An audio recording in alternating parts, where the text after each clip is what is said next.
आज्ञा आपण मैंने समस्ते शुणी निहाती भाव जे अन्नदान महापुण्य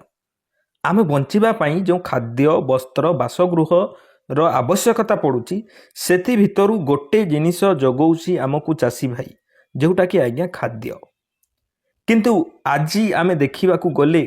चाषी भाई को उचित मूल्य मिल पारना आज्ञा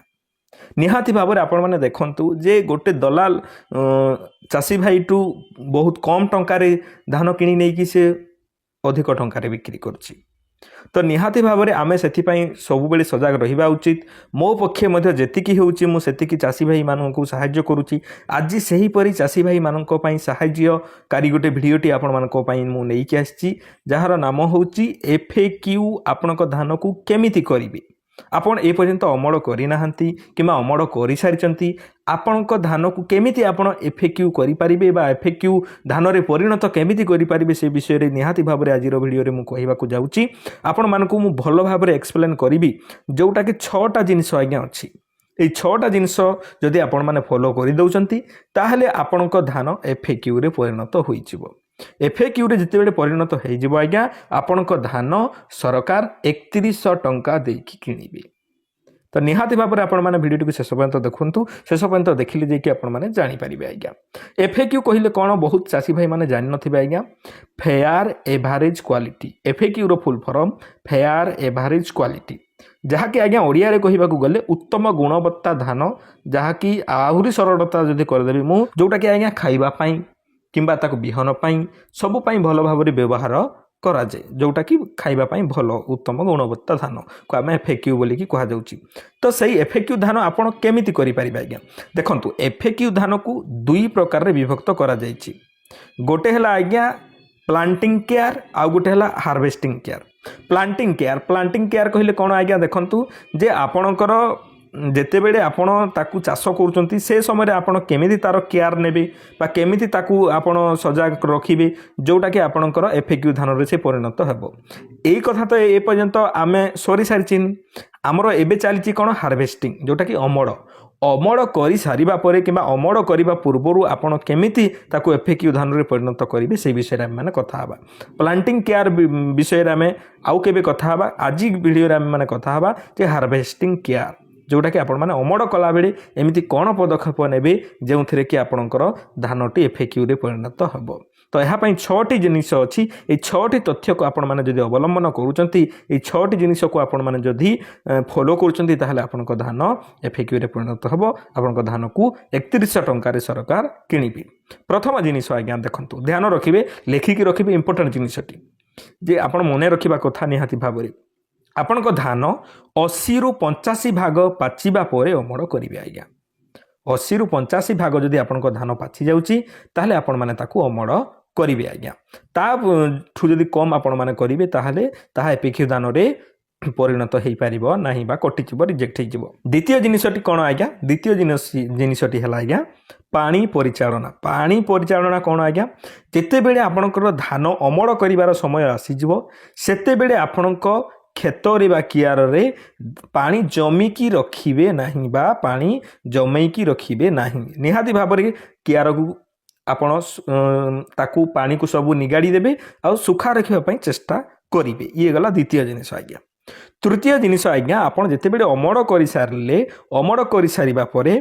स्टोरेज स्पेस प्रति ध्यान देवा उचित स्टोरेज स्पेस कहले कौन आपण जो जगार धान को रखुंट आपण टी सफा सुतरा जगार निहाती भाव में धान टी रखती नहले ताहा FAQ रे परिणत हो पारिबो नाही आज्ञा देखंतु आपण जदि आपण क्षेत्र में रखुंट ताहले तिरपाल पारिकी निहाती भाव में रखंतु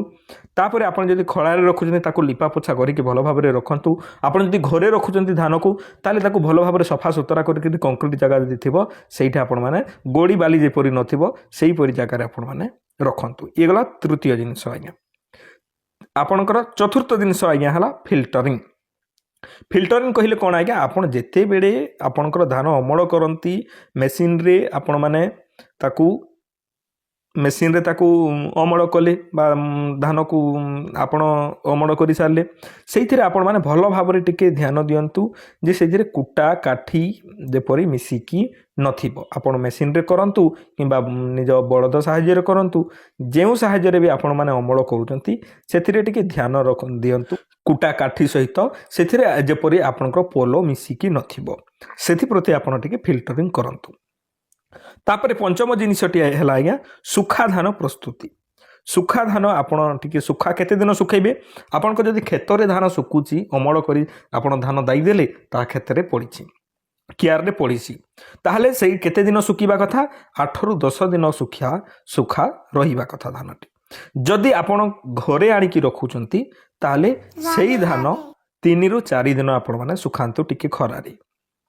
ଠିକ୍ ଅଛି, ଏତିକି ଯଦି ଆପଣମାନେ ଯଦି ଶୁଖାଇ ଦେବେ ତାହେଲେ ଧାନର ଆର୍ଦ୍ରତା ଠିକ୍ ରହିବ। 6 ନମ୍ବର ଜିନିଷ ହେଲା ଆଜ୍ଞା 6 ନମ୍ବର ଜିନିଷ ପ୍ୟାକିଂ। ପ୍ୟାକିଂ କେଉଁଥିରେ କରିବା ଉଚିତ? ଆଜ୍ଞା ଆପଣଙ୍କର ସବୁଠାରୁ ବେଷ୍ଟ ହେବ ଆଜ୍ଞା ଆପଣଙ୍କର ଅଖା ବସ୍ତାରେ ପ୍ୟାକିଂ କରନ୍ତୁ।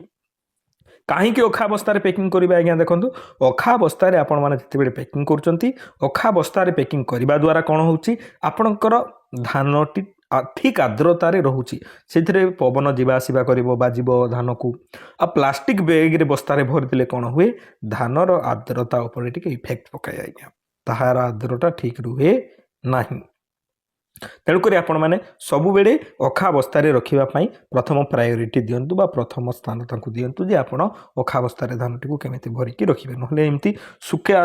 ଯଦି ଶୁଖେଇଛନ୍ତି କିମ୍ବା ଏମିତି ଗଦା କରିକି ରଖିଦେଇଥିଲେ ମଧ୍ୟ କୌଣସି ଅସୁବିଧା ହେବ ନାହିଁ। ଯେତେବେଳେ ବି ଆପଣ ଭରୁଛନ୍ତି ଅଖା ବସ୍ତାରେ ଭରିକି ନିଅନ୍ତୁ। ଆଉ ଆଗରୁ ମୁଁ ବନେଇଥିଲି ଯେ ଆପଣମାନେ କେମିତି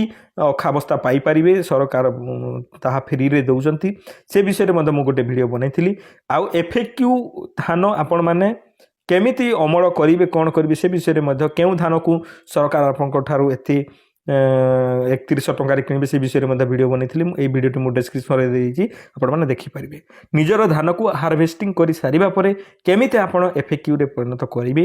এই ବିଷୟରେ ମୁଁ ଆଜିର ଭିଡ଼ିଓଟି ଥିଲା। ମୁଁ ଆଶା କରୁଛି ଆପଣମାନେ ସମସ୍ତେ ବୁଝିଯାଇଥିବେ। ଚାଷୀ ଭାଇମାନଙ୍କ ପାଇଁ ଗୋଟେ ଭଲ ଜିନିଷ ଆଜ୍ଞା ଏଟା। ଆପଣ କେଉଁ ଡିଷ୍ଟ୍ରିକ୍ଟରୁ ଭିଡ଼ିଓ ଦେଖୁଛନ୍ତି ମୋତେ ନିହାତି କମେଣ୍ଟରେ ଜଣାନ୍ତୁ, ମୁଁ ଆପଣଙ୍କ କମେଣ୍ଟର ରିପ୍ଲାଏ ଦେବି। ଆପଣଙ୍କର କୌଣସି ଅସୁବିଧା ବି ଯଦି ଅଛି ଆପଣମାନେ ମୋତେ କମେଣ୍ଟରେ ଜଣାଇପାରିବେ। ଆଉ ଆମରି ଚ୍ୟାନେଲରେ ଏହିପରି ଭିଡ଼ିଓ ଗୁଡ଼ାକ ଦେଖିବା ପାଇଁ ଆଜ୍ଞା ଆମରି ଚ୍ୟାନେଲକୁ ସବସ୍କ୍ରାଇବ୍ କରିଦିଅନ୍ତୁ। ତଳେ ଆମର କଳା ରଙ୍ଗର ସବସ୍କ୍ରାଇବ୍ ବଟନ୍ଟି ଅଛି ତାକୁ ଦବାଇବେ, ତା ପାଖରେ ଘଣ୍ଟି ବଟନ୍ଟି ଆସେ, ଅଲ୍ ନୋଟିଫିକେସନରେ କ୍ଲିକ୍ କରିଦେବେ, ALL ଅଲ୍ ଲେଖାଯାଇଥାଏ, ଆପଣମାନେ ଜାଣିପାରିବେ। ସେଇଥିରେ ଯେତେବେଳେ ଆପଣମାନେ କ୍ଲିକ୍ କରିଦେଉଛନ୍ତି ଆଜ୍ଞା ଆପଣଙ୍କ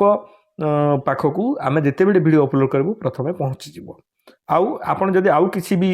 ଆମ ପାଖରୁ ସହାୟତା ପାଇବା ପାଇଁ ଚାହୁଁଛନ୍ତି, ଡେସ୍କ୍ରିପ୍ସନରେ ମୁଁ ଆମର ହ୍ୱାଟ୍ସଆପ୍ ଗ୍ରୁପ୍ର ଲିଙ୍କ୍ ଦେଇଦେଇଛି, ଆପଣମାନେ ସେଇଠି ଦେଇକି ଜଏନ୍ କରନ୍ତୁ। ଆଉ ଆପଣ ମୋତେ ପର୍ସନାଲି ମଧ୍ୟ ମେସେଜ୍ କରିପାରିବେ, କଲ୍ କରିବେନି ଆଜ୍ଞା, ମେସେଜ୍ କରିବେ, କାହିଁକିନା ବହୁତ ଲୋକ କଲ୍ କଲେ ମୁଁ ରିସିଭ୍ କରିପାରିବି ନାହିଁ। ତେଣୁକରି ଆପଣମାନେ ମେସେଜ୍ କରିଦେବେ, ଲେଖିକି କିଛି ଯଦି ମୋତେ ପଠାଇଦେବେ, ମୁଁ ତାହାର ସମାଧାନ ଖୋଜିକି ନିହାତି ଭାବରେ ଆପଣଙ୍କୁ ମୁଁ ଜଣାଇବି। ଆଜ୍ଞା ପୁଣି ଦେଖା ହେବା ଏକ ସୁନ୍ଦର ଭିଡ଼ିଓରେ, ସେ ପର୍ଯ୍ୟନ୍ତ ଆପଣମାନେ ମୋତେ ବିଦାୟ ଦିଅନ୍ତୁ। ଧନ୍ୟବାଦ।